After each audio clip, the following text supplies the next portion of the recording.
Shalom saudara-saudari yang terkasih, tema renungan kita Yesus nama di atas segala nama yang dibawakan oleh Pendeta Drison Ginting.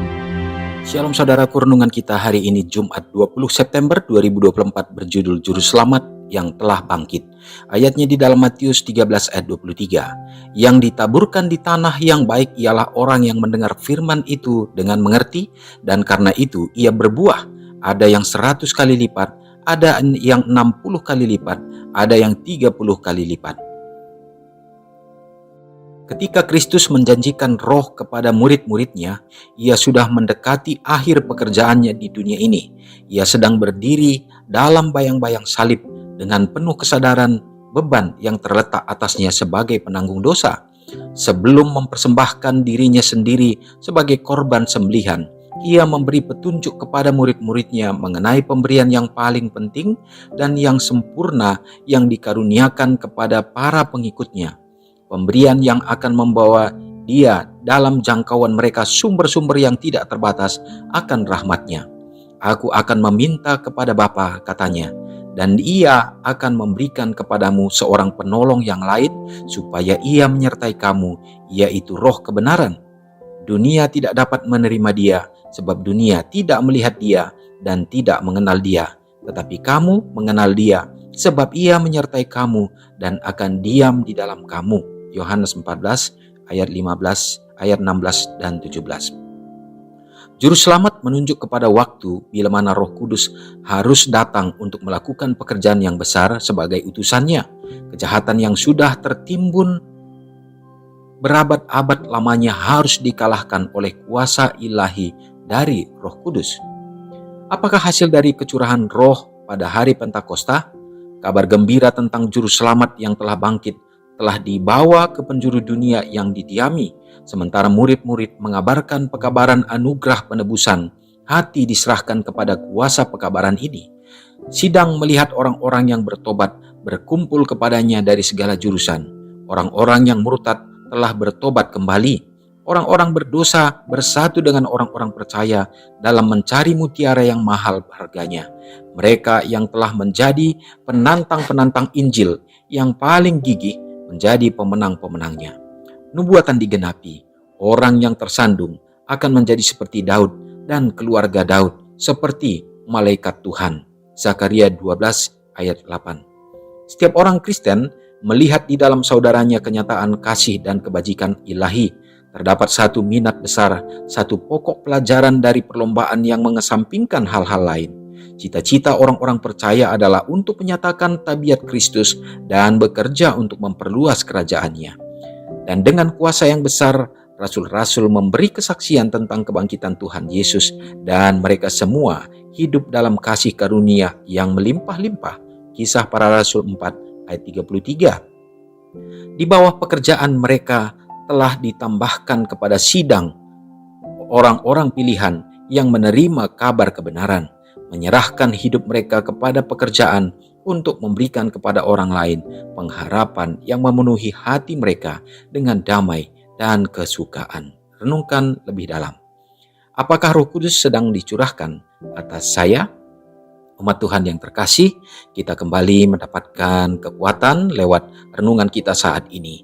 Sesungguhnya pada saat Yesus naik ke surga, maka dia membekali semua umat Tuhan sampai kepada akhir zaman, yaitu dengan kehadiran daripada kuasa Roh Kudus. Maka semua umat Tuhan, anak-anaknya akan mendapatkan kekuatan, tuntunan untuk dapat bersaksi tentang Juru Selamat yang telah bangkit itu. Inilah menjadi tugas daripada kuasa Roh Kudus. Dia akan mendiami setiap hati yang akan menyediakan tempat baginya, yang menerima. Dan seperti firman Tuhan katakan, bila mana kuasa Roh Kudus itu ada di dalam kita, maka tidak akan dibiarkan kita untuk berdiam terhadap kebenaran Kristus, tetapi kita akan menyatakannya dalam kehidupan kita. Jadi pertanyaan yang penting dalam renungan kita ini, apakah kecurahan Roh Kudus itu sudah terjadi dalam kehidupan kita?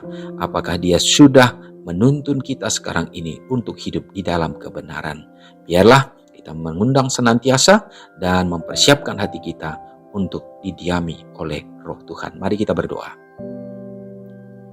Terpujilah Engkau ya Bapa untuk segala kasih-Mu bagi kami. Hari yang baru Tuhan kembali berikan bagi kami Tuhan, untuk menjadi satu kesempatan kami dapat memuji, memuliakan, dan juga lebih mendekatkan diri kepada Tuhan.